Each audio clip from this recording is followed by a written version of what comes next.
जय श्री राम, जय बाबा नीम करोली महाराज की।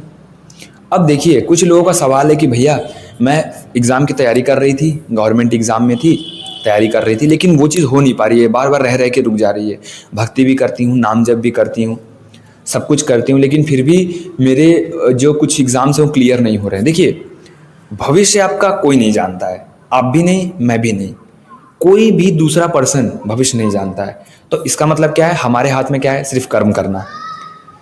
अब बात आती है कि भैया वो रुकावट आ रही है, मुसीबत आ रही है, बार बार चैलेंजेस आते हैं, और वो चैलेंजेस ही आपको स्ट्रांग बनाने आ रही हैं, वो डिफ़िकल्टीज़ ही आपको पार करके आगे बढ़ाना है। यही तो आपका जो मेन फंडा है वो यहीं से है।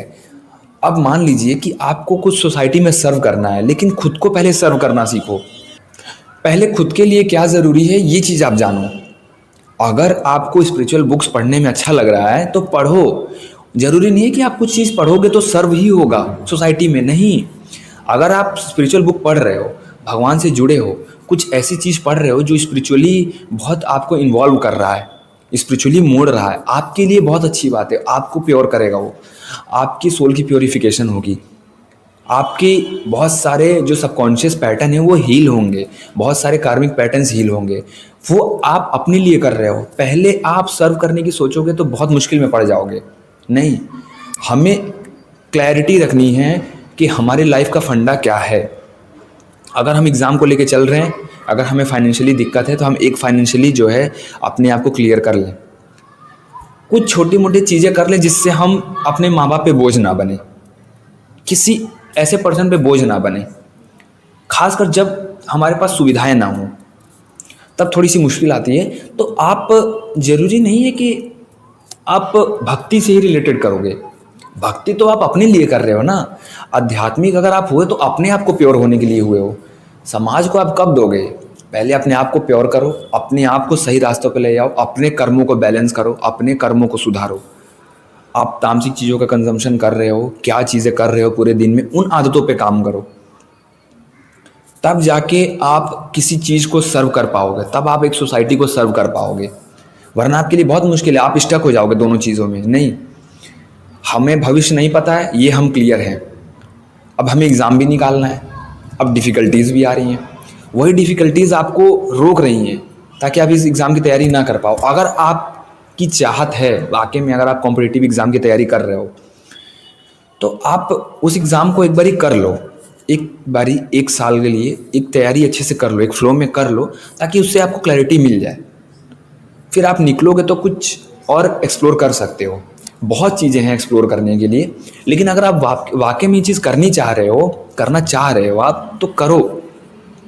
फाइनेंशियली स्टेबल होना है, सबको होना है, किसी को स्टक नहीं रहना है। आप समझ रहे हो? बहुत ज़रूरी चीज़ है ये कि हम स्टक हो जाते हैं। फाइनेंशियली सबको स्टेबल होना है, चाहे छोटे से ही शुरुआत करेगा पर्सन, लेकिन करेगा। बहुत लोग हैं शुरू नहीं कर पा रहे हैं। नहीं भाई, शुरू करो, कुछ तो कर लोगे, कुछ क्रिएटिव कर लो। अरे मतलब आपको ज़रूरी है कि करियर कोई ऐसा रास्ता पकड़ना है, कुछ क्रिएटिव कर लो, क्रिएटिव फील्ड में कुछ ऐसा कर लो आप कि मज़ा भी आता हो आपको करने में।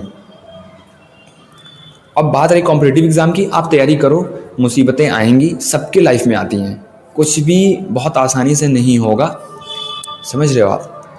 और बाकी भक्ति, हम नाम जब कर रहे हैं, भक्ति कर रहे हैं, तो बाबा हमें हर मुसीबत में मदद करते हैं, हर डिफ़िकल्टीज़ में मदद करते हैं। अगर आप इस डाउट में हो कि बाबा हमारा साथ देते हैं कि नहीं, तो मैं कहता हूँ कि बाबा आपका साथ देते हैं। जो भी इंसान भक्ति और नाम जप कर रहा है, अध्यात्म से जुड़ा है, उसको प्रभु ने उसका हाथ कभी नहीं छोड़ा है। बस कुछ चीज़ें आपके ही थ्रू होनी होती है, कुछ मुसीबतें आपको ही निकलनी होती हैं, कुछ चीज़ों से आपको ही लड़के आगे बढ़ना होता है, कुछ डिफ़िकल्टीज़ को आपको ही ओवरकम करना होता है। तो जो चीज़ आप कर रहे हो करो, डेफिनेटली उसमें आपको कुछ ना कुछ मिलेगा, नहीं मिलेगा तो कुछ दूसरा रास्ता निकल जाएगा। लेकिन अगर आप तैयारी कर रहे हो, एक साल अच्छे से तैयारी करो, उस पर थोड़ा टाइम दे दो। बाकी क्रिएटिविटी है, भक्ति वाली किताबें हैं, स्पिरिचुअल बुक्स हैं, उसको पढ़ो, आपको अच्छा लगता है वो अपने आप को स्टेबल करने के लिए पढ़ो, अपने मन को शांत रखने के लिए पढ़ो।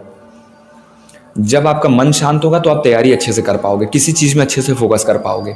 आपका मन शांत नहीं होगा तो कुछ भी करोगे आप उसमें रिजल्ट नहीं पाओगे। मन शांत करना है, स्पिरिचुअल बुक्स पढ़ो, नाम जप करो, भक्ति करो, ध्यान करो। अब करियर में हम स्टक हो जाते हैं, हमें कई बार रास्ता भगवान अलग दिखाना चाहते हैं, लेकिन वो अलग जब दिखाना चाहते हैं ना, वो चीज़ें हमारे सामने आ जाती हैं, हम एक्सप्लोर करते करते पहुंच जाते हैं। लेकिन हम जो काम कर रहे हैं उसको ना छोड़ें, क्योंकि हमें यूनिवर्स कभी भी गलत रास्ता नहीं दिखाएगा, जो भी रास्ता दिखाएगा सही ही दिखाएगा। तो इसीलिए अपने पाथ पे भरोसा करो, अपनी भक्ति और नाम जप पे भरोसा करो, भगवान पे भरोसा करो, और स्पिरिचुअल किताबें पढ़ रहे हो आप पढ़ो। बाकी करियर की गाइडेंस और भविष्य आपको कोई नहीं बताएगा। करियर आपको, आपके लिए कुछ ना कुछ यूनिवर्स ने लिखा हुआ है, वो चीज़ आपके सामने आएगी जब आगे बढ़ते रहोगे तब। भविष्य आप सोचोगे कि यार मुझे कोई बता दे कि मैं कंफर्म ही हो जाऊं, नहीं, कंफर्मेशन कोई नहीं देगा, वो सिर्फ ब्रह्मांड जानता है, सिर्फ भगवान जानते हैं, बाबा जानते हैं। भक्ति करते रहो, नाम जप करते रहो, बाबा से जुड़े रहो, खुद ब खुद रास्ता आगे क्लियर हो जाएगा। जय श्री राम, जय बाबा नीम करोली महाराज।